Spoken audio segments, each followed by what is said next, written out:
దాన్ని బాగు చేయడానికే నేను వచ్చానన్నాడు. దాన్ని బాగు చేయడానికి నేను వచ్చాను కాబట్టి నా మాట వినండి. దేవుడు ఏమంటున్నాడు? నా మాట వినండి, నేను బాగు చేయడానికి వచ్చా. లోకములో పాపములో ఇరుక్కుపోతున్న బిడ్డల్ని నేను బాగు చేయడానికి వచ్చానని దేవుడు సూటిగా ఈరోజు మాట్లాడుతున్నాడు.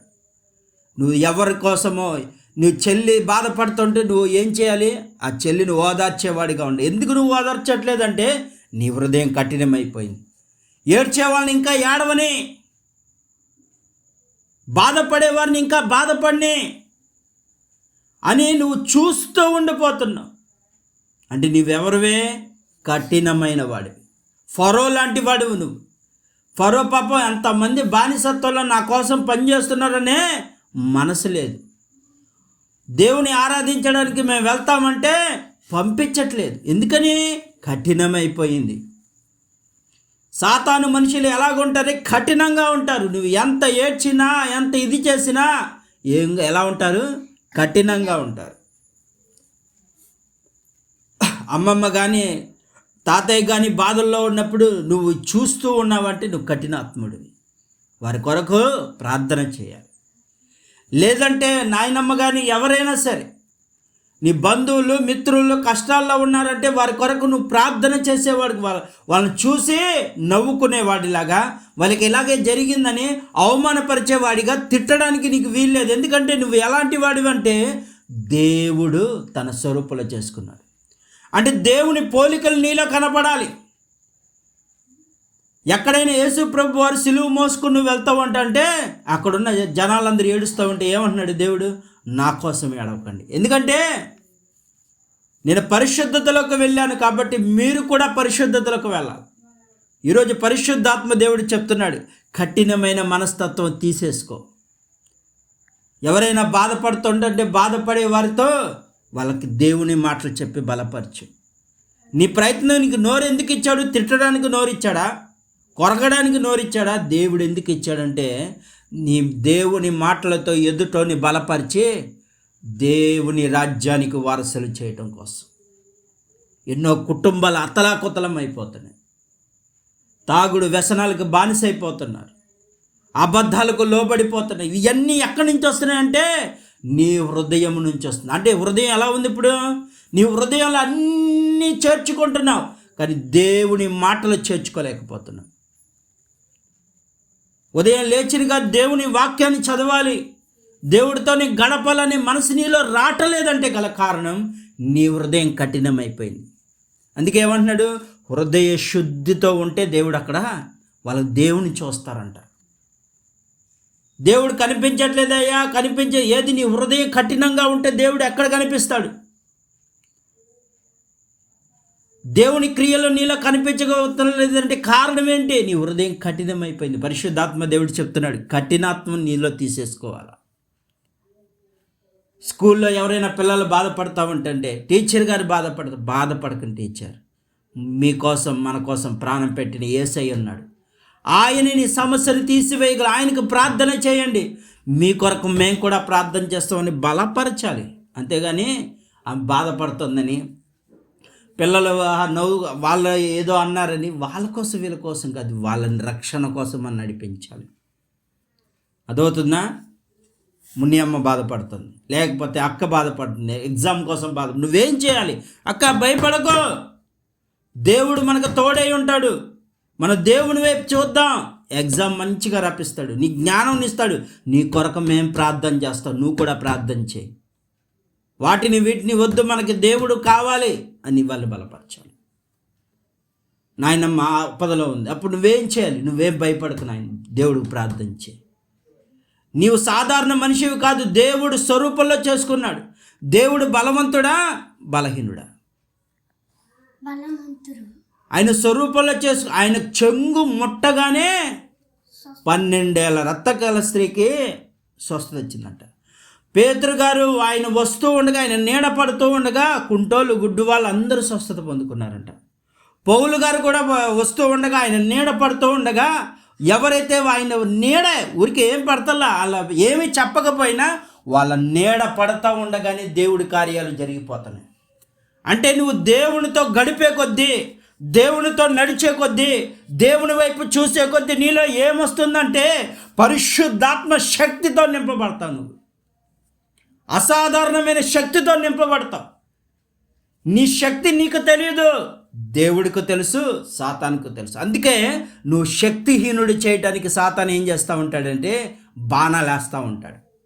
నీ కళ్ళకు ఇంపైనవి చూపిస్తూ ఉంటాడు. దేవుని ప్రార్థన చేయనీయకుండా, దేవుని మందిరానికి వెళ్ళనీయకుండా ఇక ఇంపైన వాటిని చూపిస్తూ ఉంటాడు, అందంగా కలిగిన వాటిని. ఈ సమయము దేవుడికి ఇవ్వాల్సిన సమయాన్ని దొంగిలించడానికి పన్నాగాలు పన్నుతూ ఉంటాడు.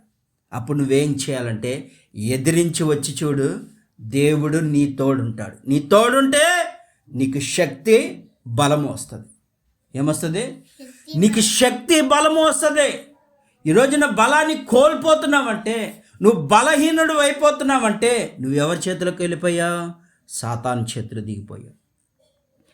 అందుకే నువ్వు ఈ రోజున తల్లిని తండ్రిని ఎదిరిస్తున్నావు, అన్నయ్యని చెల్లిని కొట్టుకునేలా చేస్తున్నావు. ఇలా చేస్తుంది ఎవరంటే దేవుడు కాదు, నువ్వు సాతాను చేతిలో ఉన్నావు కాబట్టి. అందుకే దేవుడు ఏమంటున్నాడు? నీ హృదయంలో ఉన్నదంతా దేవుడికి చెప్పుకోవాలయా. ఉదయాన్నే లేచి కన్నీటితో ప్రార్థన చేసేవాడుగా ఉండాలి. యోబు తన పిల్లల కోసం ఎక్కడ పాపంలో పడిపోయారని ఉదయాన్నే లేచి కన్నీరు కార్చాడంట. అయ్యా, నా హృదయం చెడ్డది, ఈ హృదయం అనే తలుపులో నువ్వు ఉండాలా, నీ వాక్యం ఉండాలి, నీ మాటలు ఉండాలని కన్నీరు కార్చి ప్రార్థన చేసేవాడు యోబు. అబ్రహాము ఉదయాన్నే లేచి దేవునికి బలి అర్పించేవాడు. అయ్యా, నా బిడ్డలు ఇలాగా మంటల్లో అగ్ని నరకల్లో పడకుండా నువ్వు కాపాడాలని ఆయనకి బలిగా అర్పించేవాడు. ఈరోజు పరిశుద్ధాత్మ దేవుడు చెప్తున్నాడు, నీవు హృదయ శుద్ధి గలగా ఉంటే దేవుడు నీకు కనిపిస్తాడు, దేవుడు నీతో సావాసం చేస్తాడు. అది నేను చెప్తున్నానా? దేవుడు సావాసం చేయడు. ఇదిగో ఇది మోషే ఎప్పుడైతే మోషేని ఎవరైనా ఇశ్రాయేలు ప్రజలు ఎవరైనా వెళ్ళి చూసారా? ఒక్క మోషేకే దక్కిందంటే మోషే హృదయం ఏమంటున్నాడు? నా ఇల్లంతటిలో నమ్మకంగా ఉన్నాడు. ఎలా ఉన్నాడు? దేవుని ఇల్లు అనగా ఏంటిది? శరీరం. ఈ శరీరం అనే ఆలయంలో దేవుడు ఎక్కడున్నాడు? గుండెల్లో ఉండిపోయాడు మోషేకి. అందుకనే నమ్మకస్తుడిగా ఉండిపోయాడు. ఎవరైనా ఏ కష్టం వచ్చినా ఎవరు ప్రార్థన చేస్తున్నారు? ఇశ్రాయేలు ప్రజల? మోషేనా? కనీసం ఇశ్రాయేలు ప్రజలు ఎవరైనా ప్రార్థన చేసినట్టుందా? లేదు. మోషే మాత్రమే దేవుడికి మొరపెట్టేవాడు. కష్టం వచ్చినా, ఇబ్బంది వచ్చినా, ఆఖరికి దేవుని కోపం వచ్చి ఇశ్రాయేలు ప్రజలు నాశనం చేస్తానన్న అడ్డుకుంది ఎవరు? మోషే. మోషే అన్నాడు, నాకు కోపం వస్తుంది, ఇదంతా నాశనం చేసేస్తానంటే అప్పుడు మోషే ఏమన్నాడంటే, అయ్యా, నీ బిడ్డలను క్షమించు, నీ ద్వారా నీ పిల్లల ద్వారా నేను లేవనెత్తుతానన్నా. అయ్యా, నువ్వు ఎంత దూరం తీసుకొచ్చి నీ నామానికి అవమానం తెచ్చుకోకని బ్రతిమిల్లాడాడంట. ఎందుకని? మోషే హృదయము కఠినంలో లేదు, మెత్తగా ఉన్నది. బాధపడి ఎవరైనా శ్రమల్లో ఉన్న వారి కోసం కన్నీరు కార్చేవాడిగా ఉన్నాడు. అందుకే ఈరోజు వాక్యం బోధిస్తుంది, మోషే దేవుని ఇల్లంతటిలో నమ్మకంగా ఉన్నాడు. ఇప్పుడు తన పిల్లలు ఎలా ఉండాలి? దేవుని ఇల్లులో నమ్మకంగా ఉండాలి. నమ్మకంగా ఉండాలంటే నీ హృదయం వాటిని వీటిని చూడటం కాదు, దేవుని మాటల వైపు చూడాల. దేవుని మాటలు నీకు కఠినంగా అనిపించవచ్చు, కానీ అదే నీకు మంచి. లేదంటే సైతాను మాటలు నీకు చాలా రుచిగా ఉండొచ్చు, కానీ నువ్వు దాన్ని నాశనానికి తెచ్చుకుంటున్నావు. నీ చేతులు, నీ శరీరము, నీ అవయవాలు సమస్తం ఇచ్చింది దేవుడు, సాతాను కాదు. నీ చూపు, నీ కళ్ళు ఎవరి మీద ఉండాలంటే దేవుని వైపు ఉండాలి. ఉదయాన్నే లేచి అటు వీటి చూడటం కాదు, దేవుని వైపు ప్రార్థన చేయాలి. ప్రతి నిమిషము దేవునికి మొరపెట్టాలి. ఎవరైనా కష్టాల్లో ఉంటే వారి కోసం కన్నీరు ప్రార్థన. మన కోసమే కాక అనేక మంది కోసం ప్రార్థన చేసి అప్పుడు నీ హృదయం ఎలా ఉందంటే శుద్ధిగా ఉంది. నువ్వు శుద్ధగా కనపడితే దేవుడు నిన్ను వదిలిపెట్టాడు. గుర్తుపెట్టుకో. మోషేను వదిలాడా? మోషే అనుక్షణము ఎప్పుడైతే సినాయి పర్వతం మీద నుంచి దిగి వచ్చిన కానించి కనానీయుల దేశానికి వెళ్ళేంత వరకు మోషేకి మేఘస్తంభమై తిరిగాడంట. పగలు మేఘస్తంభమై, రాత్రి అగ్ని స్తంభముగా తిరిగాడంట.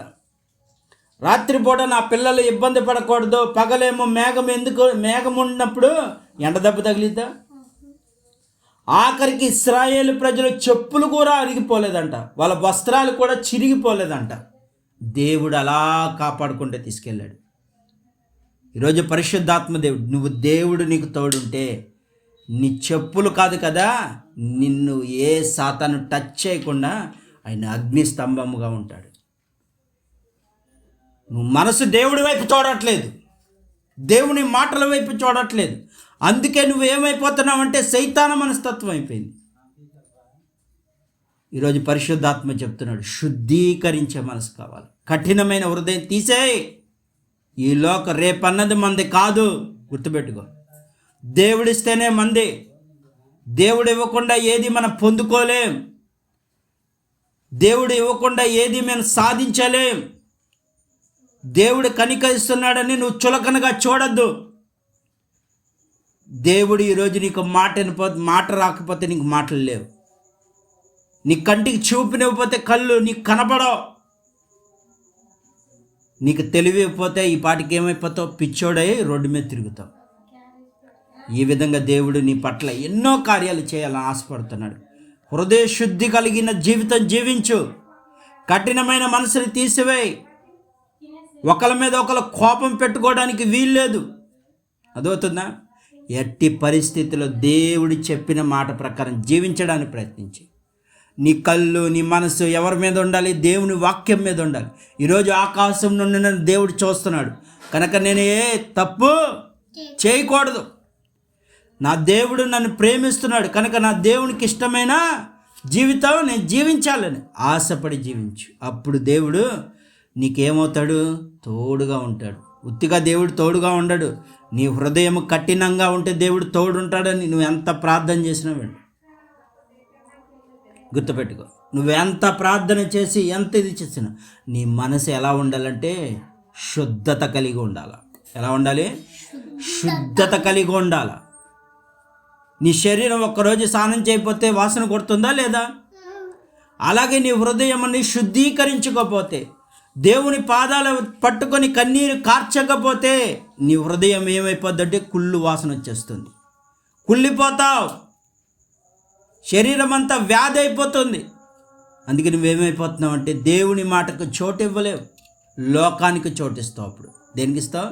లోకంలో ఉన్న అల్లరికి చోటిస్తావు. దేవుడు అల్లరికే కర్త కాదు. అందుకే మీలో అల్లరి ఎందుకు పోవట్లేదు ఒకసారి పరిశీలన చేసుకో. ఒక పక్క అమ్మమ్మ చెప్తా ఉండే, తాతయ్య అందరూ ఎంతమంది చెప్తా ఉండే మీ అల్లరి ఎందుకు పోవట్లేదంటే మీ హృదయం ఎలా ఉంది అంటే కఠినమైపోయింది. ఎలా అయిపోయింది?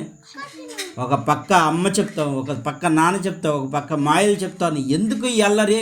వాళ్ళకి ఇసుకు కలిగించేలాగా నేను ఎందుకు ఉండాలి అన్న ఆలోచన నీలో వచ్చిందంటే నువ్వేమవుతావు అంటే నీ హృదయం శుద్ధీకరించబడి నీలో అల్లరి మానేస్తావు. వాళ్ళని ఇసుకించే మనసు నాకు ఎందుకు? ఎదుటోని ఇసుకించడం దేవుడికి ఇష్టమా? దేవుడు చెప్తున్నాడుగా. ఇక్కడ యేసు ప్రభు వారు ఎక్కడైనా ఎవరినైనా ఇసుకించాడా? లేదు. తాను దేవుని చిత్తం ఏ విధంగా ఉందో అదే నేర్పించడానికి వచ్చాడు. అలాగే ఈరోజు పరిశుద్ధాత్మ దేవుడు చెప్తున్నాడు, అల్లరి చేసి అవమానాలు తెచ్చడం కంటే నువ్వు మంచిగా దేవుని ఉన్నప్పుడు ఖాళీ టైంలో దేవుని స్తుతించు. దావీదు వలె దేవుని ఆరాధించు. చిన్న వయసులో దావీదు గొర్రెలు కాసుకునే దావీదు ఇశ్రాయేలు దేశానికే రాజు అయిపోయాడు. గొలియాత్ లాంటి వాళ్ళని పడగొట్టేశాడు. అంత చిన్న వయసులో సింహాలను చీల్చివేశాడు, ఎలుగుబండులను చీల్చివేశాడు. అంత శక్తి ఎక్కడి నుంచి వచ్చింది? దేవుడు యొక్క మాట ప్రకారం జీవించాడు. ఇప్పుడు అల్లరి చేశాడు. ఎక్కడైనా దావీదు చిన్న వయసే ఎక్కడైనా అల్లరి చేసినట్టున్నా? వాళ్ళ నాన్న రొట్టె ముక్కలు ఇస్తే తిన్నాడా? ఎక్కడికి పరుగునే వెళ్ళి వాళ్ళ అన్నలకు ఇవ్వటానికి వెళ్ళాడే తప్ప మధ్యలో ఆవేశం కలిగి ఆకలేసిందని తిన్నాడా? తెలియలేదు. ఎందుకంటే తండ్రి చెప్పిన మాట తూచా తప్పకుండా పాటించినవాడు. ఆకలేస్తున్నా, అది బరువుగా ఉన్నా, ఆహారం తీసుకెళ్తున్నా, ఎంత బాధపడుతున్నా మాత్రం నేను తినాలన్నా అనుకోలేదు. వాళ్ళ అన్నలకి ఇచ్చిన తర్వాతే తిన్నాడు. అమ్మో, మా అన్నలు అక్కడ ఎంతో బాధపడుతున్నారు, ఎంతో కష్టపడుతున్నారు, ఆ గొలియాతులతో వాళ్ళతో యుద్ధాలు చేస్తూ ఫిలిప్తీయులతో యుద్ధం చేస్తున్నారు, నీరసమైపోతున్నాడు. పరుగున వాళ్ళ తండ్రి గారు ఇచ్చిన ఆహారాన్ని ఇవ్వటానికి కోసం పరుగులు తీశాడు. ఎక్కడ చిన్న వయసు అదవుతుందా? అలా ఉండాలి దావీదు. అప్పుడు నిన్ను చూసి అక్కడున్న రాజు మెచ్చుకున్నాడు. ఎక్కడున్న రాజు మెచ్చుకున్నాడు? సౌలు అనే రాజు ఆ చిన్నవాడిని చూసి కనికరపడ్డాడు. ఇంత చిన్న వయసులో ఇంత పని చేస్తున్నాడు ఏంటని ఒక రాజు. కానీ అనుకోలేదు, సౌలు ఎప్పుడైతే దేవుని విడిచిపెట్టాడో, రాజు దేవుని విడిచిపెట్టాడో, ఈ ఆత్మ ఎవరి దగ్గరికి వచ్చేసింది? దావీదు దగ్గరికి వచ్చేసింది. అదవుతుందా? ఇప్పుడు ఎవరో రాజు అయిపోయాడు? గొర్రెలు కాసుకునే దావీదు రాజు అయిపోయాడు. ఈరోజు పరిశుద్ధాత్మ దేవుడు చెప్తున్నాడు, హృదయం శుద్ధీకరించుకో, కఠినంగా ఉండకో. వాళ్ళ చెప్పిన మాట, వీళ్ళ చెప్పిన మాట, సాతాను నీ పక్క నుండి అది చేయి ఇది చేస్తున్నావు, ఆ మాటలు విన్నావా, పాడైపోతావు. నీ హృదయం పాడైపోతుంది. నీ హృదయం పాడైపోతే నువ్వు ఎక్కడికి వెళ్ళిపోతావంటే నరకానికి వెళ్ళిపోతావు. అగ్ని ఆరదు, పురుగు చావని స్థలానికి వెళ్ళి వేదన పడిపోతావు. ఎప్పుడైతే దేవుడు చెప్పినట్లు, అయ్యో నేను అల్లరి మానేయాలి,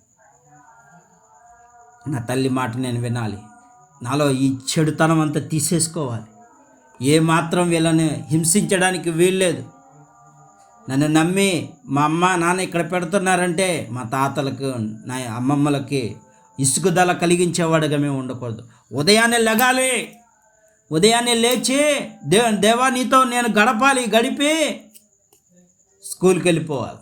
దేనికైనా ఏ పనికైనా వెళ్ళాలంటే దేవుడిని ప్రార్థన చేసి వెళ్ళాలి. ఉదయాన్నే లెగాలి. దావీదు ఎలా ఉన్నాడు? ఉదయాన్నే లేపేసేవాళ్ళంట వాళ్ళ నాన్న, వెళ్ళి మీ అన్నయ్యలకే ఆహారం తీసుకెళ్ళమని. అలాగ ఉండాలని దేవుడు ఆశపడు. ఈరోజు పరిశుద్ధాత్మ దేవుడు చెప్తున్నాడు, ఒక్కసారి ఆలోచించి, ఒక్కసారి నువ్వు ఆలోచించి చూసుకో. దేవుని మాట వింటున్నావా లేదో, సాతాను మాట వింటున్నావా లేదో ఒక్కసారి పరిశీలించుకో, ఆలోచించే. అల్లరి చేస్తున్నావంటే నువ్వు ఎవరి చేతిలో చిక్కుపోయావు? సాతాను చేతిలో చిక్కుపోయావు. బయటికి రావడానికి ఈరోజు నీకు దేవుడు అవకాశం ఇచ్చాడు. హృదయాన్ని శుద్ధీకరి. నీ హృదయంలో దేవుడు ఉండాలంటే నువ్వు దేవుని స్తుతిస్తూ ఉండాలా. అప్పుడు సాతానికి చోటు ఉంటుందా?